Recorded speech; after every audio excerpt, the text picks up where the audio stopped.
பேரலை நேயர்களுக்கு வணக்கம். இன்றைய நேர்காணலில் பத்திரிகையாளர் திரு சத்யராஜ் அவர்கள் இணைந்திருக்கிறார். அவரோடு பேசலாம். வணக்கம் சார். வணக்கம். உச்சநீதிமன்றத்தில் இன்றைக்கி 2 கேஸ்களில் பார்க்க முடிஞ்சது. ஒன்று சிபிஐக்கு மாற்றணும், இந்த கரு தொடர்பான கேஸுகளை சிபிஐக்கு மாற்றணும் அப்படின்னு சொல்லி உயிரிழந்த ஒரு சிறுவனோட ரித்விக் அப்படிங்கிற சிறுவனோட அப்பா கேஸ் போட்டிருக்காரு. அது ஒரு விஷயம் பார்க்க முடியுது. இன்னொரு பக்கம் விஜய் எஸ்ஐடி ஃபார்ம் பண்ணது சேலஞ்ச் பண்ணி ஒரு கேஸ் போட்டிருக்காரு. அதுவும் இன்றைக்கி விசாரணைக்கு வந்திருக்குது. இது தொடர்பான ஒரு ஃபஸ்ட் அப்சர்வேஷன் உச்சநீதிமன்றத்தில் போயிட்டுருக்குது. இந்த வாதங்கள் எப்படி பார்க்குறீங்க? குறிப்பாக போஸ்ட்மார்ட்டம் தொடர்பான வாதங்கள் போயிட்டுருக்கிறத பார்க்க முடிஞ்சுது. அதோடைய பின்னணி என்னென்னு பார்க்குறீங்க? இதில் 2 விதமாக இருக்குது. ஒன்று சென்னை உயர்நீதிமன்றத்தால் அமைக்கப்பட்ட எஸ்ஐடி குறித்தான ஒரு லீகலாக ஒரு சேலஞ்சஸ். சென்னை உயர்நீதிமன்றம் உருவாக்கியிருக்கக்கூடிய இந்த எஸ்ஐடி இருக்கு இல்லையா, இது லீகலாக செல்லுமா செல்லாதா, இது தேவையா தேவையில்லையா இப்படிங்கிறது குறித்து ஒரு டிஸ்கஷன் போயிட்டுருக்கு. இது முழுக்க பார்த்தீங்க அப்படின்னா ஆதவர்ஜுனா போட்ட வழக்கு ப்ளஸ் இந்த பாதிக்கப்பட்ட அந்த தந்தை, இந்த ரித்விக் அப்படிங்கிறவருடைய தந்தைன்னு சொல்கிறாங்க, அவர் போட்ட ஒரு வழக்கு இதை மையமாக வச்சு நடக்குது. இன்னொரு வழக்கு என்ன அப்படின்னா சகோதரி இழந்த இன்னொருத்தர் போட்டிருக்காரு. ஸோ அவங்களுடைய வழக்கை விசாரிக்கிறது முழுக்க யாருன்னு பார்த்தீங்க அப்படின்னா NDS நாயுடு அப்படிங்கக்கூடிய அட்வொகேட் தான். அவர் தான் அவங்களுக்கான அட்வொகேட் ஆஜராகிறார். ஸோ இப்போ இந்த சகோதரி இழந்தவங்க போட்டிருக்கக்கூடிய வழக்கு, இவங்க மனு, அந்த வழக்கு விசாரணை எல்லாத்தையும் எடுத்து பார்க்கும்போது உச்சநீதிமன்றத்தில் இவ்வளவு பொய்களை அடுக்கி சொல்லியிருக்கிறாங்க அப்படிங்கிறது ரொம்ப அதிர்ச்சியாக இருக்குது. எந்த வகையில்? இப்போ அவங்க முதல்ல நம்ம எதுலேருந்து போகலாம் அப்படின்னா, அந்த சகோதரி தரப்புலேருந்து போனாங்க இல்லையா, அந்த சகோதரி தரப்புலேருந்து போனவங்க முதல்ல என்ன சொல்கிறாங்க அப்படின்னா, அவங்களுடைய மனுவில் 3/15 திமுகவினுடைய முக்கியமான பொறுப்பாளர் செந்தில் பாலாஜி அவர்களுக்கு அங்கே ஒரு ட்ராஜடி நடக்க போகிறது தெரிஞ்சிருச்சு, அவர் சொல்லிட்டாரு அப்படிங்கிற மாதிரி அவர் ஏதோ வெளிப்படுத்தி இருக்கிறார் அப்படின்னு சொல்கிறாங்க. ஆமாம், ஜட்ஜ் அங்கேயே மறுக்கிறார். இப்போ கொஞ்சம் யோசிச்சு பாருங்கள், நீங்கள் ஒரு நீதிமன்றத்தில் இருக்கீங்க, அதுவும் உச்ச நீதிமன்றத்தில் இருக்கீங்க. மூத்த நீதிபதிகள் யார் அப்படின்னா NV அஞ்சாரியா இருக்கிறாரு, அது மட்டும் இல்லாமல் மகேஸ்வரி இருக்காங்க. 2 மூத்த நீதிபதிகள் முன்னாடி நீங்கள் ஆஜராகி உங்களுடைய மனு குறித்தான வாதத்தை முன்வைக்கும் போது எடுத்த உடனேயே பொய் தான். அதில் எந்த இது கூச்ச நாச்சமே கிடையாமல் ஒரு பொய்யை முன்வைக்கிறாங்க.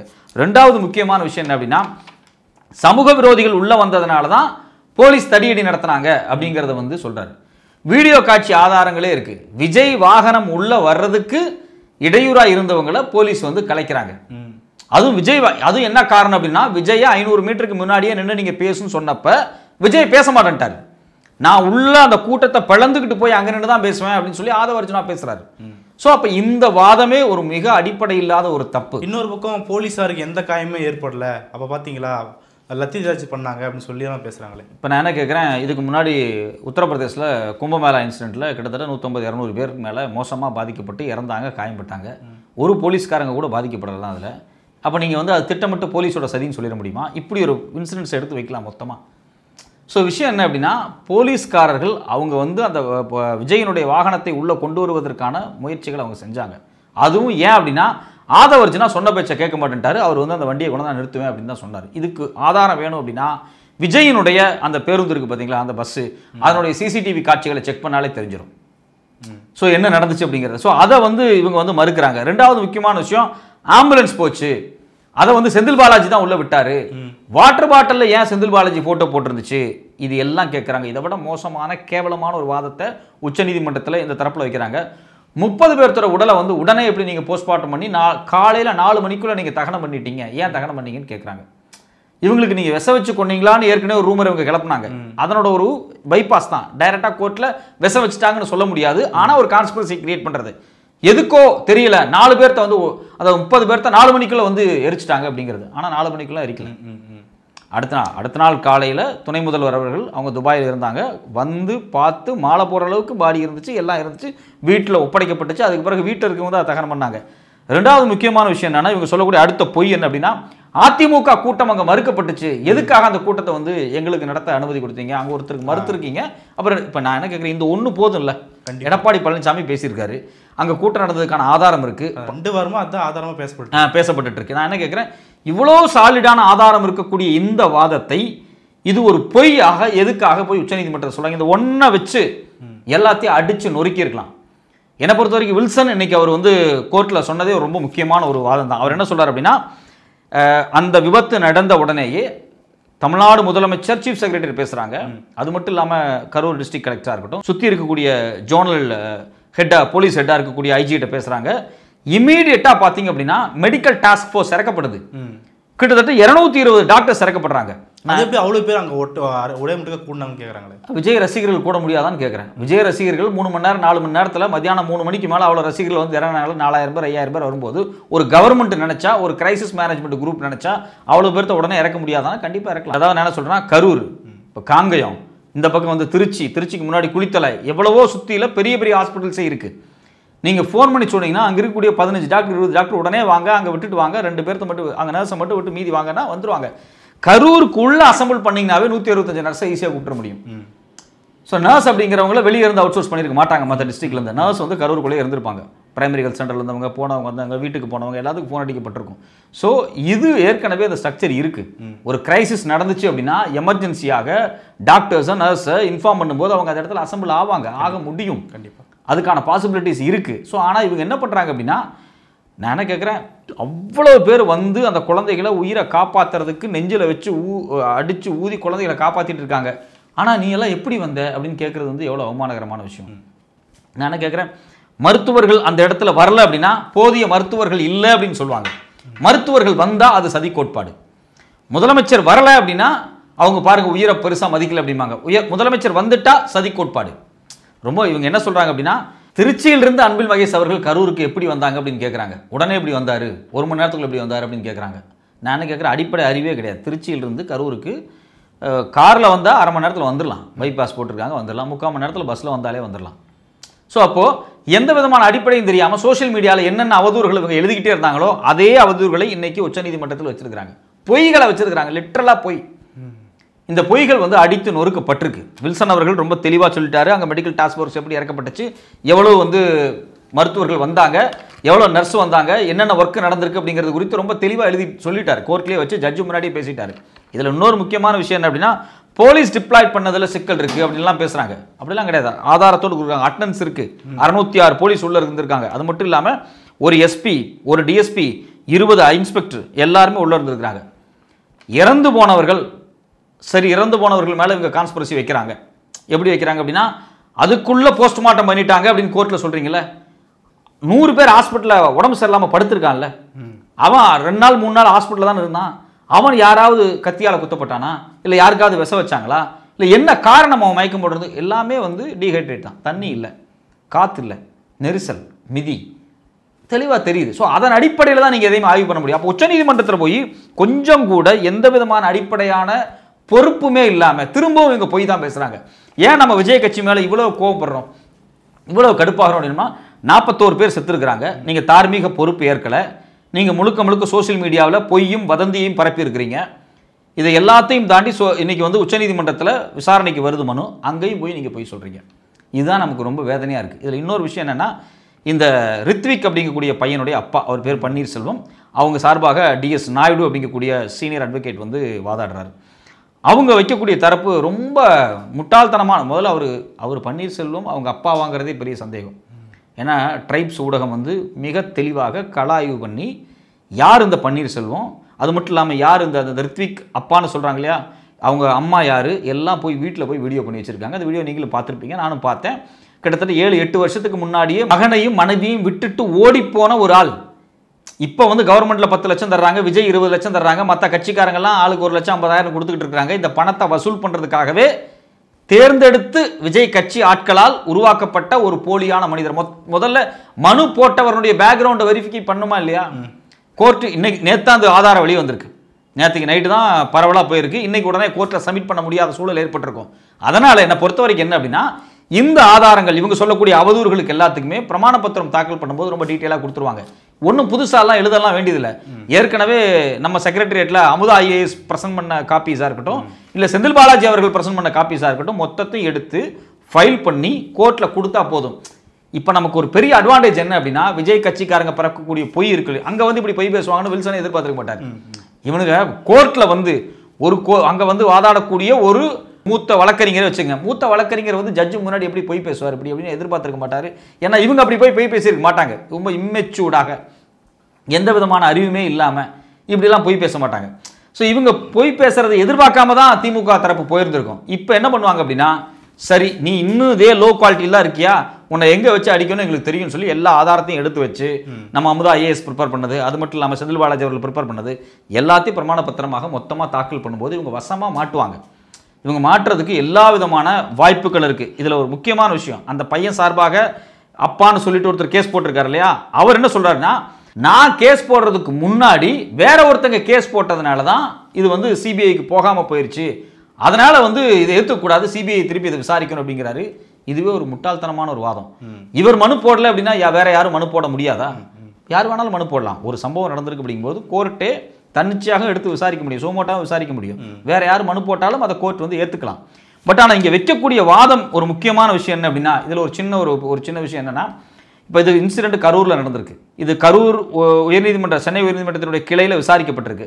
அங்கே வந்து ஜட்ஜ் தண்டபாணி அவர்கள் வந்து என்ன சொல்லியிருக்காரு அப்படின்னா, சிபிஐ விசாரணை தேவை கிடையாது, ஸ்டேட் ஏஜென்சி இதை விசாரிக்கட்டும் அப்படின்னு அவர் சொல்லியிருக்கிறார். ஸோ ஏற்கனவே ஸ்டேட் ஏஜென்சி இதை விசாரிக்கிறதான முடிவில் இருக்காங்க. ஸோ இந்த சூழ்நிலையில் ஏன் வந்து ஒரு நபர் நீதிமன்றம் சென்னை உயர்நீதிமன்றத்தில் நீதியரசர் திரு செந்தில்குமார் அவர்கள் எதுக்காக எஸ்ஐடியை வந்து போட்டார்? ரெண்டாவது ஆதவர்ஜுனா தரப்பிலிருந்து ஒரு வாதத்தை முன்வைக்கிறாங்க. என்ன அப்படின்னா, எஸ்ஐடி போடுவதற்கு முன்னாடி தமிழ்நாடு சென்னை உயர்நீதிமன்றத்தினுடைய நீதியரசர் அவர்கள் என்ன பண்ணுறாங்க அப்படின்னா, என் கட்சி தலைவரை பார்த்தும் என் கட்சியை டேமேஜ் பண்ணுற மாதிரியும் பேசிட்டாரு. அவர் என்ன சொன்னார், இவர் தலைமை பண்பு கிடையாது, இது என்ன மாதிரியான ஒரு கட்சி, அந்த இடத்த விட்டு கூட்டத்தை விட்டே ஓடி போயிட்டாங்க. இல்லை அதில் தான் சொல்கிறாங்க, போலீஸாருடைய அறுபத்தின் பேர் தான் விஜயந்தாங்க நிற்கிறாங்க. சரி ஓகே ரைட்டு, அதை ஏற்றுக்கலாம்ப்பா. போலீஸ் சொல்லிட்டாங்க, அவர் அந்த இடத்த விட்டு போயிட்டார். அடுத்த நாள் காலை வந்திருக்கலாமே. அவர் அந்த இடத்த விட்டு தானே போக சொன்னாங்க, திருச்சி விட்டு போக சொன்னாங்களா? திருச்சியில் அவர் தங்கியிருக்கலாமே. இயல்பான ஒரு விஷயம் தானே. உன் கட்சிக்காரன் செத்துட்டான், 30-40 பேர் செத்துட்டாங்க அப்படிங்கிறதும் நைட் 10 மணிக்கு தெரிஞ்சிச்சு. அவர் 10 மணிக்கு மேலே தான் திருச்சியிலேருந்து கிளம்பி பனையூருக்கு வர்றாரு. என் கட்சிக்காரங்க செத்துட்டாங்க, போலீஸ் என்னை அந்த இடத்த விட்டு அப்புறப்படுத்தியிருக்கிறாங்க, நான் திருச்சியில் நிற்க போகிறேன், திருச்சியில் நின்றுட்டு காலைல வந்திருக்கலாம், யாரும் உங்களை தடுக்க போகிறது கிடையாது. அடுத்த நாள் காலைல வந்திருக்கலாம், யாரும் தடுக்க போகிறது கிடையாது. அதுக்கு அடுத்த நாள் வந்திருக்கலாம், யாரும் தடுக்க போகிறது கிடையாது. 2 வாரம் ஆச்சுல்ல. இப்போ நீங்கள் வீடியோ காலில் தானே பேசுகிறீங்க. ஏன் நீங்கள் வீடியோ காலில் பேசுகிறீங்க? மக்களை ஏன் நீங்கள் சந்திக்க வரல? நீங்கள் மக்களை சந்திக்க வரணும்னா என்னென்ன பண்ணணும்னு கண்டிஷன் கொடுக்குறீங்களே, அந்த கண்டிஷன்லாம் நேற்று வெளியே வந்துச்சு கடிதமாக. நான் வந்தால் க்ரீன் காரிடர் மாதிரியான ஒரு அட்மாஸ்பியர் உருவாக்கணும். எங்கள் திருச்சியிலேருந்து அவர் கரூர் போகிற வரைக்கும் எல்லா சிக்னலும் ஓப்பன் பண்ணி வைக்கணும். நான் என்ன கேட்குறேன், விஜயை கூட்டு போய் கிட்னி எடுத்து வேற ஒருத்தருக்கா பொறுத்த போகிறாங்க, இல்லை ஒரு ஹார்ட்டை வெட்டி வேற ஒருத்தருக்கா பொறுத்த போகிறாங்க? அது எதுக்கு க்ரீன் காரிடர்? அதுவும் வழக்கமாக ஆர்கன் டொனேஷன் அப்போ தான் அப்படி நடக்கும், டிரான்ஸ்பிளான்ட் பண்ணுறதுக்காக தான் பண்ணுவாங்க. ரெண்டாவது, நான் வந்தால் யாருமே திருச்சி ஏர்போர்ட்டில் இருக்கக்கூடாது, என்னை வந்து யாரும் சந்திக்கக்கூடாது. ஆர்ம்டு ஃபோர்ஸ் இதில் இருக்கணும். ஆர்ம்டு ஃபோர்ஸ் உனக்கு ஏற்கனவே ஜெட்டு கொடுத்துருக்காங்க, அதெல்லாம் தமிழ்நாடு போலீஸ் இருக்குது, அதெல்லாம் ஏர்போர்ட் அத்தாரிட்டியில் அங்கேயும் சிஆர்பிஎஃப் இருக்குது. அதை தாண்டி உனக்கு என்ன ஸ்பெஷல் ஃபோர்ஸ்?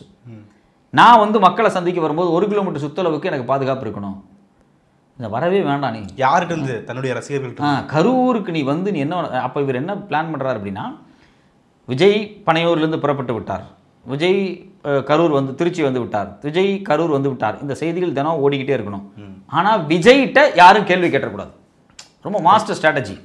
பத்திரிகையில் இவரை பற்றி செய்தி வந்துக்கிட்டே இருக்கணும், ஆனால் இவர் பத்திரிகையாளர்கிட்ட பதில் சொல்ல மாட்டார். இவருடைய ஒரே நோக்கம் என்னவா இருக்குது அப்படின்னா, விஜய் வீட்டிலேருந்து கிளம்பிட்டாரு, விஜய் திருச்சி வந்துட்டாரு, விஜய் அங்கே வந்துட்டார், இங்கே வந்துட்டாருன்னு ஊடகத்தை முழுக்க அவரை நோக்கி மட்டுமே திருப்ப வேண்டும். ஆனால் இந்த சம்பவத்துக்கு தார்மீகமான பொறுப்பேற்று ஊடகத்தை நான் சந்திக்க மாட்டேன், என்ன ஊடகம் கேள்வி கேட்டக்கூடாது. இது ஒரு கண்டிஷனாக ஏதாவது ஒரு தலைவர் இது வரைக்கும், கட்சி தலைவர்கள் வந்து இது வரைக்கும் ஒரு கண்டிஷனாக கொடுத்துருக்காங்களா டிஜிபி ஆஃபீஸ்லாம்? வரலாற்றில் கிடையவே கிடையாது. இது வரைக்கும் யாருமே அப்படி கொடுத்தது கிடையாது. இவ்வளோ கேவலமான ஒரு டைரக்ஷன்ஸ் நீங்கள் கொடுக்குறீங்க, எனக்கு இதெல்லாம் வேணும், இந்த டைரக்ஷன்ஸ் எல்லாம் பண்ணுங்கிறீங்க. இப்போ டிஜிபி ஆஃபீஸ் ஆப்வியஸாக என்ன பண்ணுவாங்க? மறுத்துருவாங்க. இப்படி மறுக்கும்போது என்ன நடக்கும் பார்த்தீங்களா? என்ன கரூர் மக்களை சந்திக்க விடாமல் தடுக்கிறாங்க. இப்போ நான் மறுபடியும் அந்த பாயிண்ட்டுக்கு வர்றேன். நீ போலீஸ் போக சொல்லிச்சுன்னு சொல்கிறீங்க இல்லையா, அடுத்த நாள் வந்துருக்கலாமே, 2 நாள் கழிச்சு வந்துருக்கலாமே.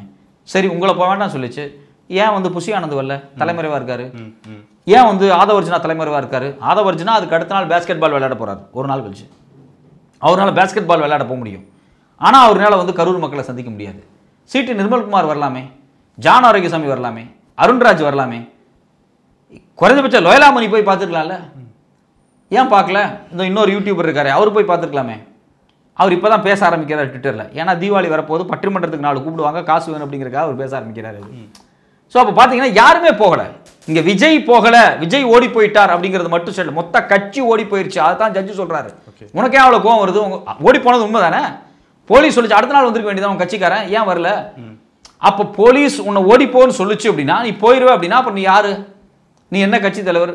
கூட்டத்துக்குள்ள வந்த உடனேயே முதலாக விஜய் பேசின பேச்சு என்ன? நான் இந்த இடத்துக்கு வர்றேன் அப்படின்னா அது காரணம் காவல்துறை தான், அவங்க தான் என்ன பத்திரமா கூட்டிட்டு வந்தாங்க அப்படின்னு விஜய் பேசின வீடியோ இருக்கு. ஆனா கோர்ட்ல போய் உன் தரப்பு என்ன சொல்லுது அப்படின்னா போலீஸ் தடியடி நடத்தியதால் தான் இவ்வளவு பெரிய கலவரம் சொல்லுது. எவ்வளவு பெரிய ஒரு முரண்பாடான விஷயம். அப்போ நம்ம இதுல என்ன தெரிஞ்சுக்கிறேன்னா இவங்க இன்னைக்கு கோர்ட்ல பச்சையா பொய் பேசியிருக்கிறாங்க. அந்த பொய் எல்லாமே ஒன்னொன்னாக அம்பலப்பட போகுது. இதுல உச்சநீதிமன்றம் தரப்பிலிருந்து சில சிக்கல்களான ஒரு கொக்கிகள் என்ன போட்டிருக்காங்க அப்படின்னா ஏன் இவ்வளவு தூரம் வந்து மாற்று தரப்பு அதாவது விஜயோட தரப்பு குறித்து கேட்கல அப்படிங்கிற மாதிரியான சில டிஸ்கஷன்ஸ் நடந்திருக்கு. அதுல வந்து விஜய் தரப்பும் இருக்கு இல்லையா, விஜய் தரப்பை கேட்டுட்டு ஒரு முடிவு எடுத்திருக்கணுமே அப்படிங்கிற சொல்றாங்க. இந்த ஒரு நீதிபதியினுடைய அவர் போட்ட உத்தரவு இருக்கு இல்லையா, அந்த எஸ்ஐடி உத்தரவு, அது ஏன் நடந்துச்சு, அதுக்கு லீகலிட்டி இருக்கா அப்படிங்கிற கொஸ்டின்ஸ் முன் வைக்கிறாங்க. ஏன்னா ஏற்கனவே வந்து மதுரை கோர்ட்ல ஒரு நீதிபதி இப்படி சொன்னதுக்கு பிறகும் ஏன் நீங்க இப்படி பண்றீங்க அப்படிங்கிறாங்க. ஸோ இதில் அடிப்படையில் ஒரு விஷயம் என்ன அப்படின்னா ஒரு ஸ்டேட் ஏஜென்சியின் மீது உங்களுக்கு நம்பிக்கை இல்லை அப்படின்னால் மட்டும்தான் நீங்கள் வந்து ஒரு சென்ட்ரல் ஏஜென்சிக்கு போகலாம். அவங்களுடைய விசாரணையின் மீது உங்களுக்கு நம்பிக்கை இல்லை, விசாரணை துவங்கும் போதே நீங்கள் வந்து நம்பிக்கை இல்லைன்னு சொல்கிறது அப்படிங்கிறது வந்து ஒரு நாளும் அது வந்து ஏற்புடையாத விஷயமா இருக்காது. இதில் குறிப்பாக அபிஷேக் மனு சிங்காவி வந்து கோர்ட்லேயே வந்து மென்ஷன் பண்ணுறாரு. வெஸ்ட் பெங்கால் ஒரு வழக்கு, அது மட்டும் இல்லாமல் இன்னொரு மாநிலத்தில் நடந்த 2 கேஸ் உச்சநீதிமன்றத்துக்கு வந்த தீர்ப்பின் அடிப்படையில் அவர் சொல்றாரு விசாரணையில் குளறுபடி நடந்தால் மட்டுமே தான் சிபிஐ அணுக முடியும். இது உச்சநீதிமன்றம் ஏற்கனவே கொடுத்த தீர்ப்பு. இப்போ எஸ்ஐடி விசாரணை நடந்துகிட்டு இருக்கு, அருணா ஜெகதீசனுடைய விசாரணை நடந்துட்டு இருக்கு. அருணா ஜெகதீசன் ஏன் வந்தாங்கன்னு கேட்குறாங்க. கொஞ்சம் கூட மூளை இல்லை. அவங்க முன்னாள் நீதிபதி, அவங்க ஒரு நீதியரசர். சிஎம் உத்தரவிடுறாரு நீங்க போய் அங்கே விசாரிங்க அப்படின்னு.